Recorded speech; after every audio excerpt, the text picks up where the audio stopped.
lovely Willow Vibes Tribe members. I am Jessica from Willow Vines Intuitive Vibes, and I am here to do, it's a collective message. It's more of a channeling than anything, and kind of like a little share or whatever, because I don't think I'm going to pull any cards. I might, it depends. I put a lot of cards away, actually, and I just kind of want to chit chat for a minute. So if you're interested, listen, stay tuned for more. If not, it is what it is. Maybe you'll be drawn to it later. If not, it's not for you at all. You know what I mean? And that's totally okay. It really is. No hard feelings. But anyways, like, comment, share, and subscribe. Stick around. Hope you do stay. I would love it if you would. I have openings for personals. I'm on Patreon as well. So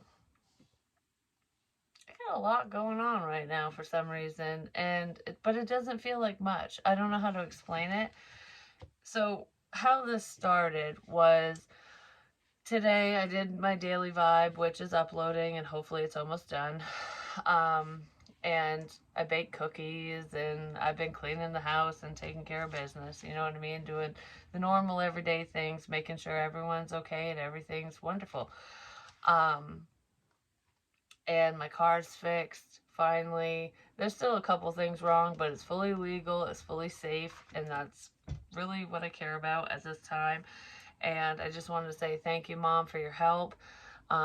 She didn't pay for the whole thing, and I also want to say thank you to my kid's father for the help as well, because he did help, get my car fixed. So, thank you. But regardless of that, I was drawn to clean out my drawers, like my nightstand and stuff. Like, I don't know, I kept thinking about it. And a while back in a reading, I was like, don't lock me in a drawer. Don't lock me in a drawer. And I was like, don't lock what in a drawer? Who in a drawer? Like, what the shit's this about? Well, it has to do with Joe. I'm wearing a sweatshirt again. But regardless of me wearing it, he comes through even when I don't. So just know that if I don't have any of his stuff here, he will still come through. He is my protector. He has been for a long time. He is pretty much my only friend. And it sucks that he passed away. But he's been, I don't know, I don't want to say way more supportive in death, but I just heard yes, I have. So he's been way more supportive in death than in life, but he still was there in life. He was. And don't make me cry when I say this stuff. Please keep me, like, I just want to keep my composure. I don't want to bawl or anything like that. But, like, at his funeral, I cried so hard that I couldn't talk. Like, there was no way, because when they, after his family said what they needed to say and whatever, they welcomed friends and whatever to come up and speak, and nobody did. And no friends or whatever, like his family, his brother did, his father did, um, and, a few other people and whatever, and I wanted to. I was fully prepared. I was like, I'm going to say this at his funeral. And I didn't, because I was a blibbering idiot. I was just like, I can't say this, because I was just crying too much. And I feel like I'm there right now for some reason. And there's more to this than just with my friend Joe. And I'll explain, because I have something sitting right here. But it was too hard for me to say anything, and there was a lot of people there I didn't know, and it was mostly like extended family and stuff. And there were a lot of people, I just want to say, because this isn't coming from me, I mean, I noticed, but there were a lot of people in life that claimed to be his friend, that claimed that they cared, and they didn't show. None of them. They didn't show, because they didn't care. And I think deep down he knew that, but it was almost like, are they gonna? And they didn't. The people, and okay, so to start, before he passed away, like months and months and months and months before he passed away, he used to say that, like, at his funeral, he would want everyone there. Like, every single person he knew, he would want there. And he wanted it to be this big to-do, you know what I mean? Because he felt like nobody gave a shit about him, or very little, very few people did. That's how he felt. And um, it was almost like at his funeral, I could totally see why he felt that way, because there were a lot of people that me personally, that I met and whatever, that I thought were his friends, that were not there. They weren't in jail or anything like that. They just didn't show. And I made a point to tell people, along with, a lot of people spread the word or whatever. And I literally direct messaged certain someone that knew him, that were his quote unquote friends, and none of them came. None of them. Because they're not his friends. They weren't his friends, and he knew that. So the people that showed up, his extended family, his family, and the few friends that were there, were the ones that mattered. And that's why he told me a long time ago, like, the people who mattered were there. And that's all that matters, I guess, in the end. Because I've always said that about myself, too. Like, if you're not there for me in life, don't fucking be there for me in death. And that's kind of, I witnessed that for another person. And it was sad. It was sad, because it just goes to show how many people took advantage of his kindness, took advantage of him. And yes, I will admit, Joe could have bet he was a dick sometimes. He really was. He was grumpy, and he would just fly off the handle and whatever. And I know why. But in the end, does it really fucking matter? Because those people that I reached out to said, "Oh my gosh, I can't believe this happened. I'll be there." And they weren't, which means they don't care. You know, I almost didn't go to his funeral because I was like, I felt like it would be too hard for me, because I was like, I don't know. I don't know if I should. And I'm like, I have to. And and it's not because I felt obligated, because I didn't. It was, I need to do this because I need to do it for him and for me, because I would have regretted it. I really would have. And I don't, because I was there and I supported his son, you know, and he played the violin,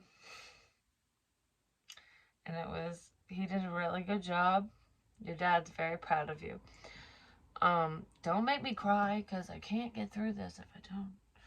So, anyways, what I was gonna say was, at his funeral, there was so much I wanted to say that I didn't.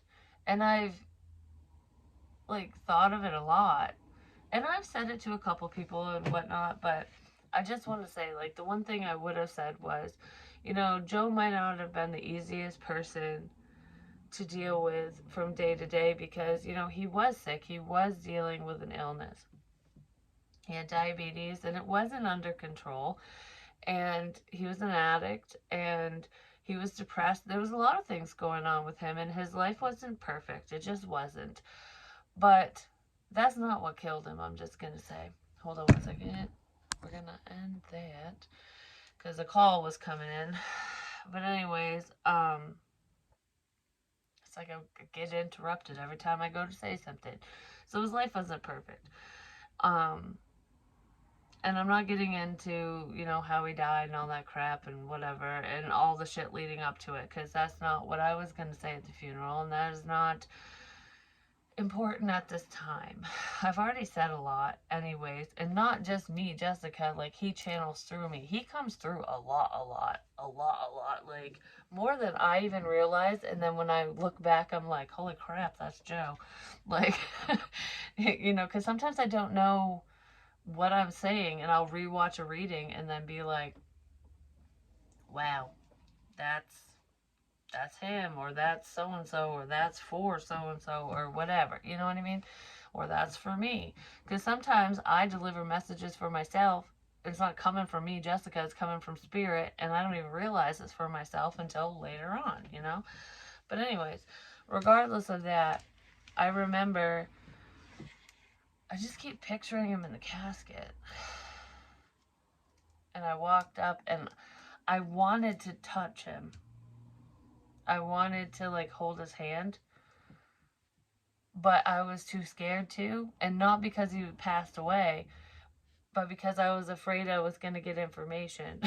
I was afraid that it was going to take over, like I was going to see something in that moment that I wasn't prepared for or whatever. So I was like, I can't, because I do psychometry, and what's a bigger conduit than a fucking body? I'm just saying.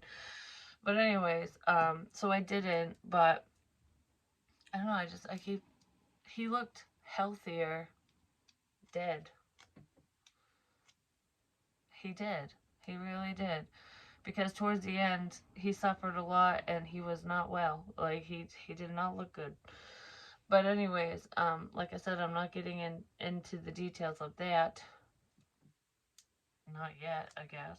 Or again, or whatever, because we're gonna go back apparently. I don't know, whatever. Regardless of that, at the funeral, I wanted to say that a lot of people misjudged him. Because, when you don't feel good and when you're tired and when you're going through a lot, you get grumpy. You know what I mean? And he was kind of snappy with certain people, and he was with me too. Like, he was he was really mean to me a few times, but more than a few. But he was always there.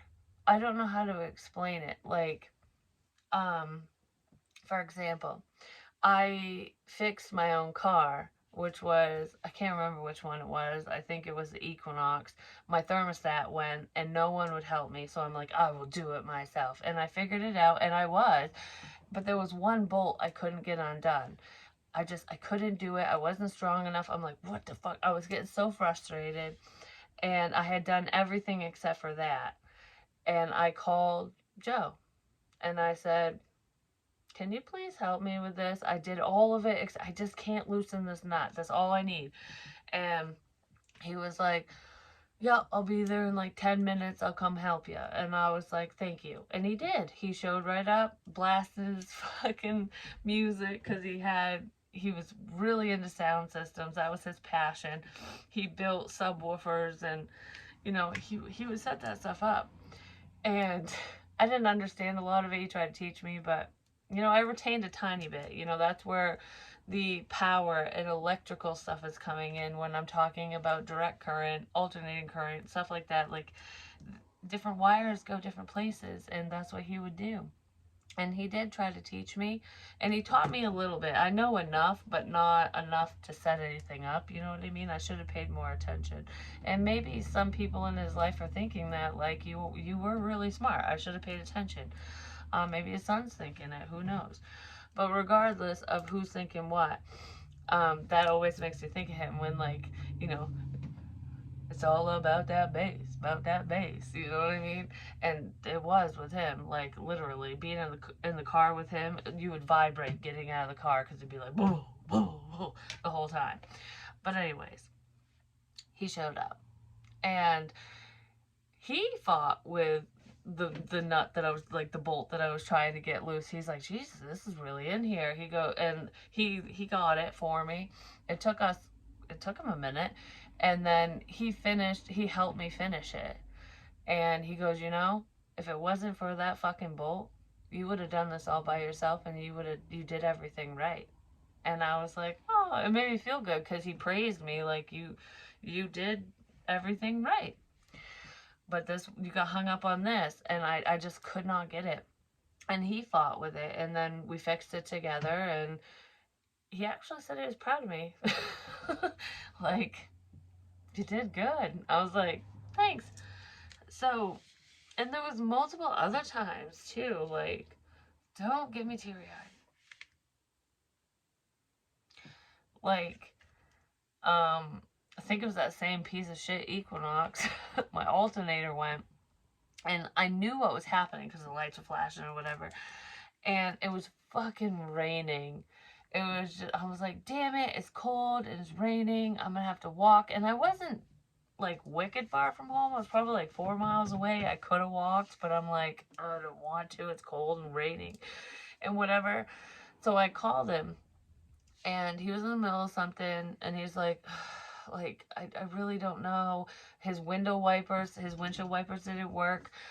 And he's like, I don't know if I can. And I was like, well, I'll call someone else. He goes, nope, I'll be there. I'll come get you. And he did. He dropped whatever he was doing, got in his car, put Rain-X on his windshield because he had no window wipers, drove out in the rain to come pick me up. And not only did he pick me up, he looked at my car too and was like, yep, it is the alternator. And I was like, that's what I thought. And he's like, yep, it is. We got in the car, we drove back, and then I think I had my car towed and then fixed or whatever after that, but he came and saved me then.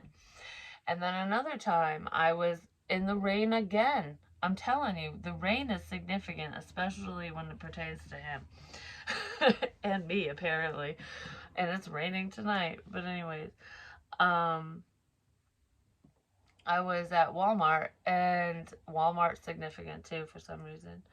But anyways, I was there and I had a whole cart full of groceries, and I went back out to my car. I had locked myself out of my car. And I was like, fuck. It was my Jeep. I'm like, shit. And I fought to try to get into it, and I couldn't. And I wheeled the fucking cart back in. I talked to an associate to babysit my cart because I was like, I just paid for all this. I can't leave it in the rain, you know? So she's like, yeah, leave it right here. Or she was going to put it out back. I'm like, I don't really want to put it out back, but whatever.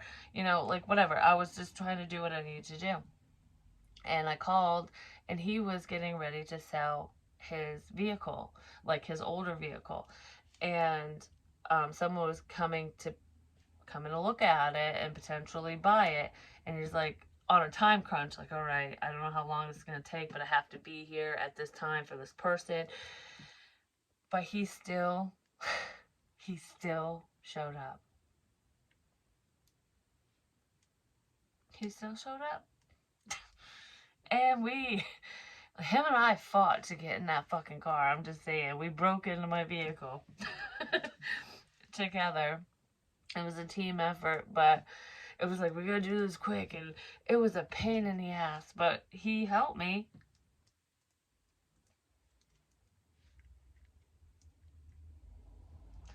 I'm gonna get emotional. Anyways, he helped me. And I've helped him too. My point. My point is like, pay attention to the people who are there, no matter what other people say. Because there was a lot of fucking shit talk about him and about everything, and no matter where it came from, it drove us apart, friend wise.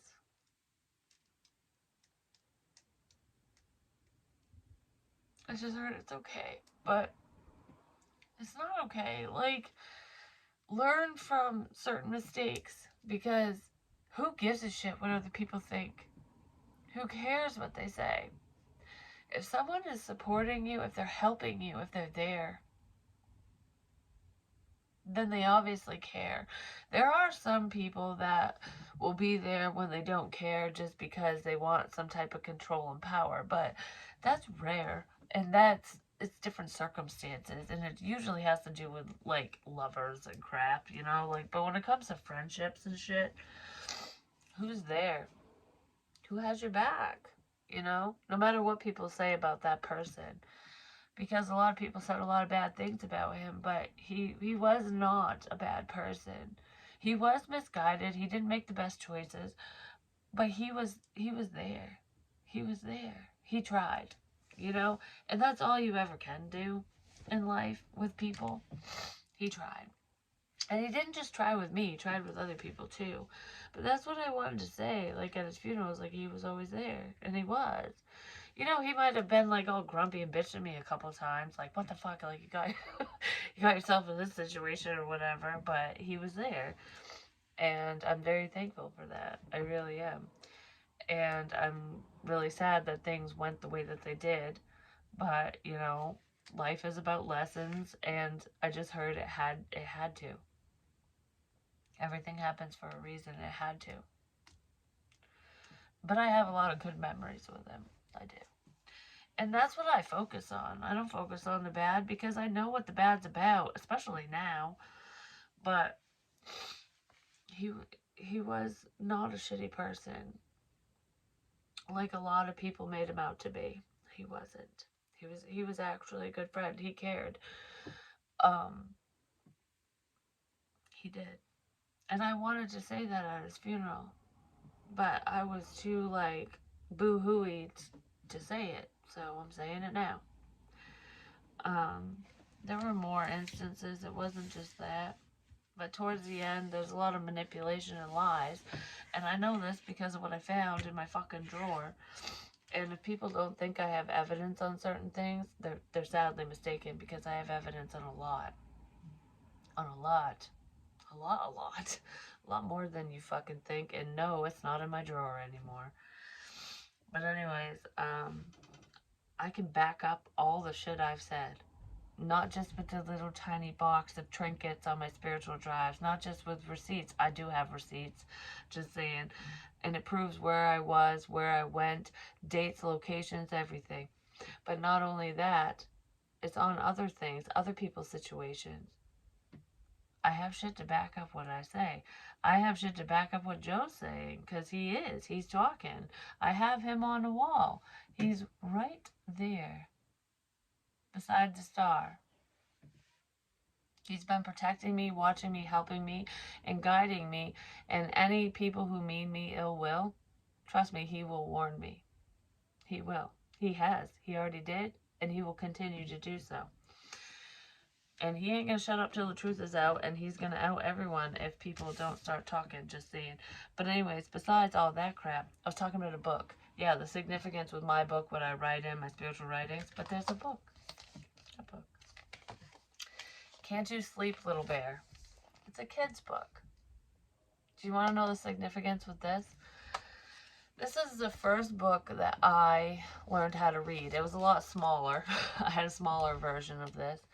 But when I was a kid, this is the first book where I learned how to read, and I taught myself. I like literally read this cover to cover and did it until I figured it out. Like, I just wouldn't stop. And I was so proud of myself when I finally could read it cover to cover without help, without a hitch, just all the way through.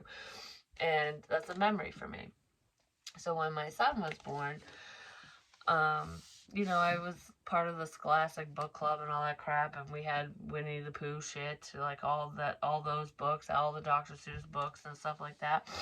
But I wanted this book. I was like, I can't find this book, and I couldn't find it anywhere. I found it at Bridgeton Books, and it's in the big form. And I was like, this is the book. This is it. This is what I was looking for. This is the book. And I read it to him, and I read it to my daughter too, but my son's the firstborn, so I was like, I have to have this for my kids. I felt that.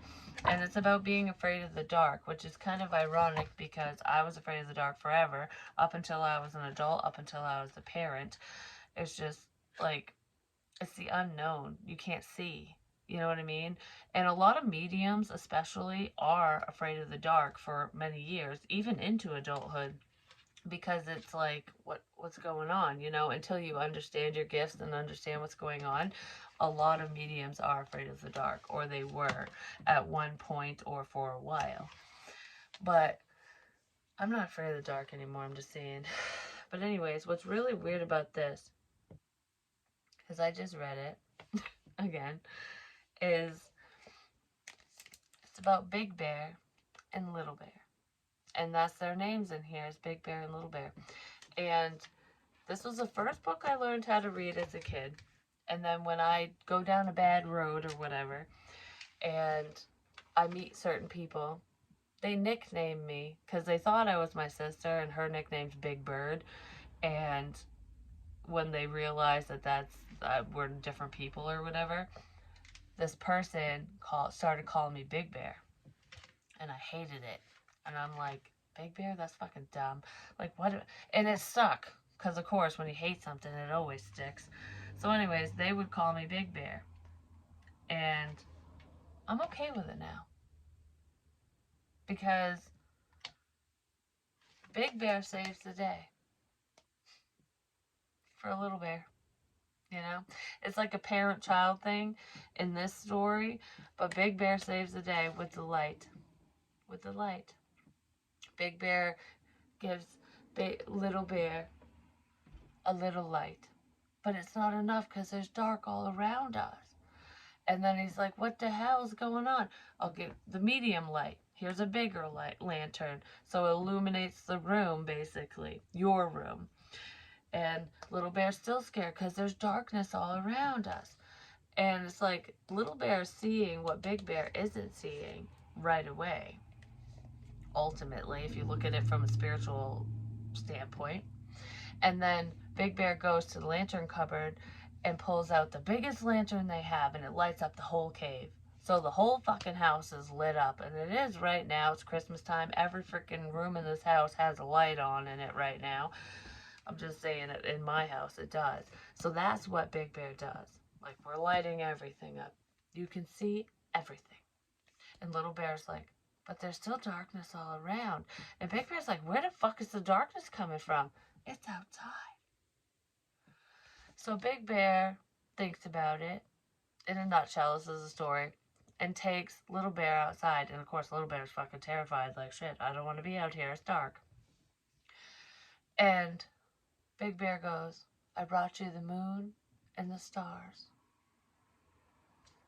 And Little Bear falls asleep in Big Bear's arms. Because now I feel safe and warm and cozy because there's light everywhere. You know what I mean? It's like shedding light on a situation, shedding light throughout everything. It's like, it might look dark and scary. It might seem like you don't understand, but then there's a sense of illumination. I brought you, and I saw that in the fucking secret garden. I brought you the sun, the moon, and the stars. And that's what Big Bear brings to the table. Clarity. I'm bringing illumination, because I'm Big Bear in real life. I'm bringing illumination to a situation, to situations, so that you can see, so that you don't fear it, so that you know. Because knowledge is power. You know what I mean? And that's the point behind everything. And I'm not saying that people are going to go to jail for this, that, or the other. Some are. I'm just saying some are, and there is some fuck shit coming. There really is. There is a problem. There's a lot of problems for different people in different situations. Because there's 4 situations. But anyways, there's 4 problems. And not all of them involve me. But I am in some. And I'm not the problem. It's just I'm involved in it or whatever. But anyways, or I'm around, I don't know, whatever it is. I'm just saying, the illumination is coming. Spirit is going, here. Here's your information so that you can see. Sometimes the darkness is more comfort than the light, because the light shows you all the demons behind the trees. And some people don't want to see that. It's almost like, I fear the unknown because I don't know what's over there. But then the second you know, it's like, I think that's worse than what I was thinking. You know what I mean? And sometimes it is. Because life isn't always easy. It isn't always a cakewalk. But if seeing is believing and you're finally fucking seeing, what are you going to do about it? What are you going to do with the information you get? What are you going to do with what you see? You know what I did? I fucking spoke up. And a lot of people weren't happy about it. They probably still aren't. And I don't care if you don't want to be my friend. I don't care if you don't want to be in my family anymore. I don't care if you never want to talk to me again. I'm doing this for your best interest, for everyone's best interest, because there is a major problem. And the world doesn't revolve around one person. Do you know what I mean? It's almost like, if I know this, how selfish would I be if I just sat here and said nothing? Pretty fucking selfish. So when I out things about people, whether I realize I'm doing it or not, because sometimes I am doing it consciously because I fucking know certain things, and then spiritually it just, comes out. It is what it is. and you get butthurt about it because maybe it's your fuck shit that's being revealed. Look in the mirror and ask yourself why it's even coming up. Because there's changes that need to be had. Because something bad is going to happen, and you have a reason to live. You have a reason to fight or whatever. Do you know what I mean? Like, I know my sister's pissed about some of the stuff I've said about her, but it's the fucking truth. Because I said, fuck the peace. I care more about her life, her safety, my nephew's life and safety, my own, my family. I care, which is why I shared. Sharing is caring sometimes. It depends. There are things, a lot of things she said to me that I will never speak of because it's not important. It's not important. I only share the important shit. And that is the fucking truth. It is.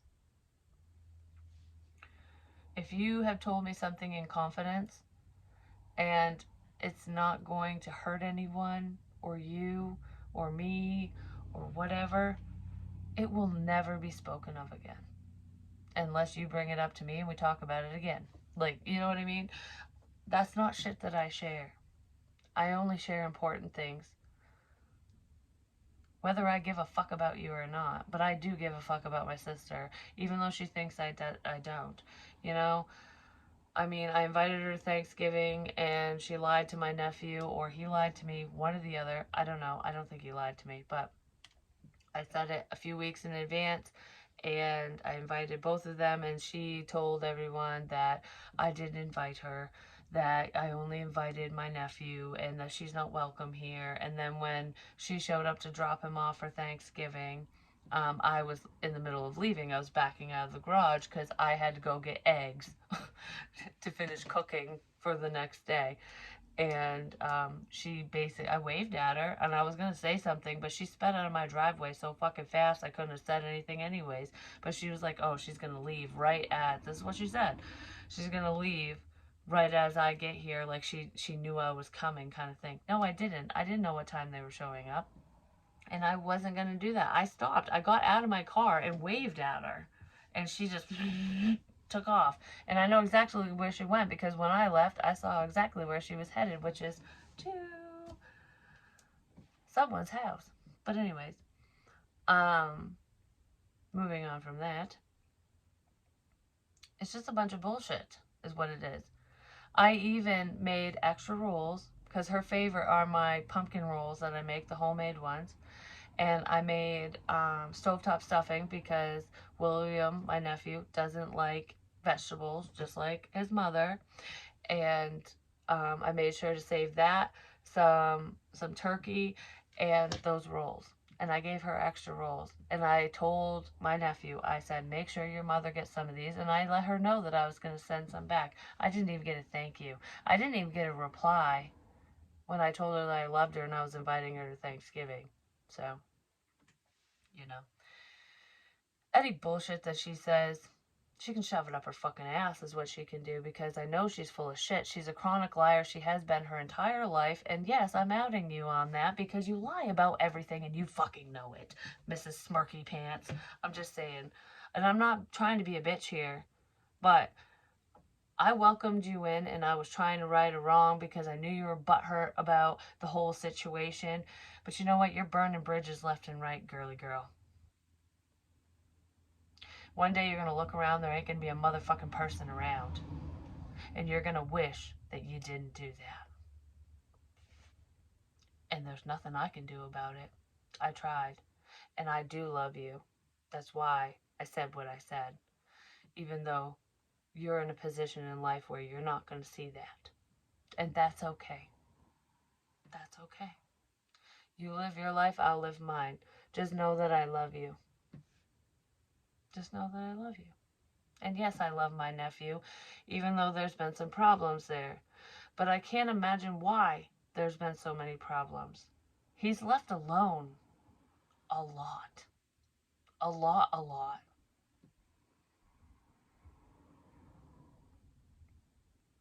I'm not saying that all his decisions fall on other people, because they don't. He's old enough to know right from wrong, but it doesn't all fall on him. It does not.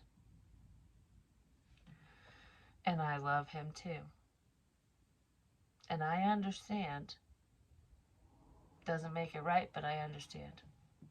Like a lot of things that have happened. I guess seems I'm on a vent session.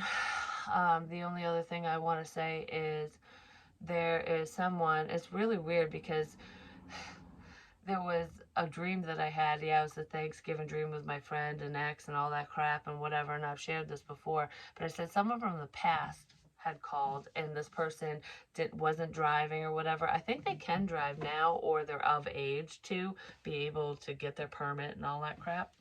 But anyways, that specific person was a friend of my daughter's. And it's not someone she's friends with now, it's someone from the past, like I said. Um, there's some significance there. And what's really weird is just Sunday I found this out. And it's been going on since around November 20th, which I didn't know until Sunday. And the most recent communication, well, actually, before I found out, the most recent communication was the Friday before.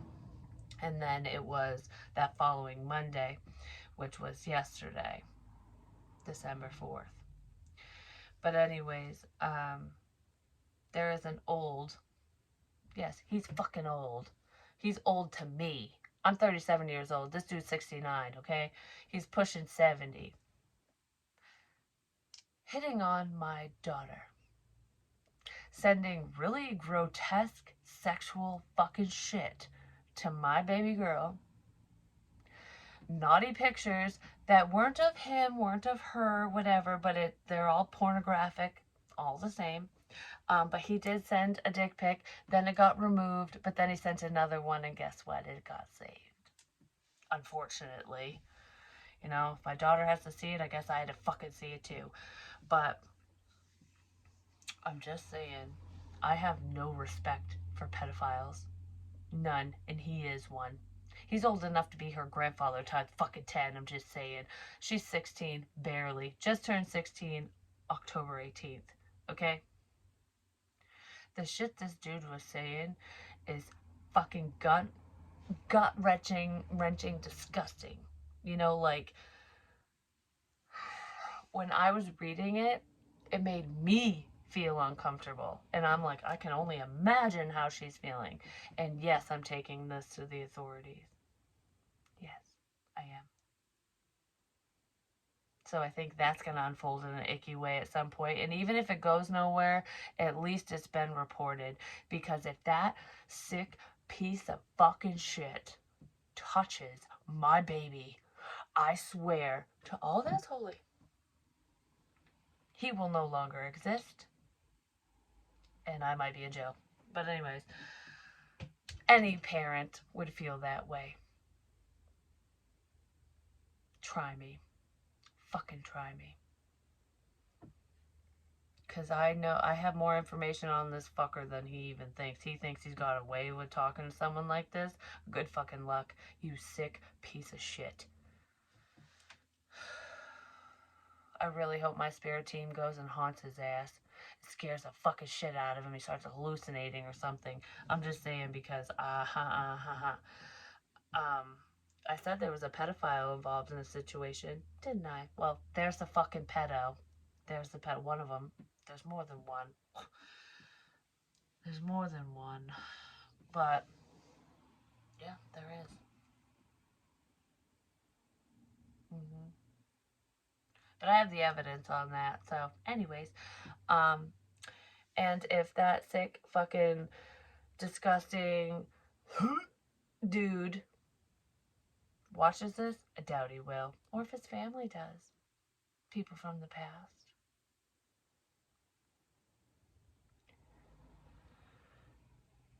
Back up. Shit's getting real. That's all I have to say. I'm not going to go off like I did before because I did a whole other video on this and I was not nice. I'm not going to tell you what twisted little thoughts I have in my head about that motherfucker, but I'm just saying, I really, really hope that the police do their fucking job for a change, because I really hope they do. Because I have zero tolerance for fucking sick fucks like that. You want to be a sick fucker? Imagine what this mama can think up. I'm a Scorpio.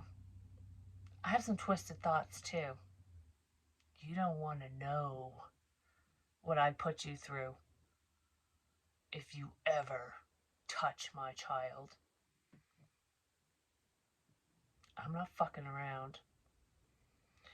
So I'm going to leave it on that. Unfortunately, I'm sorry, people, but this was like kind of like, I don't know, a little bit of everything.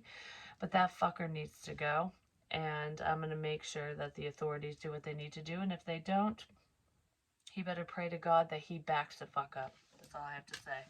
That's all I have to say. And that is not a threat. That's a fucking promise. Because I'm Mama Bear. I'm Big Bear. Stay the fuck away from my cubs. Period.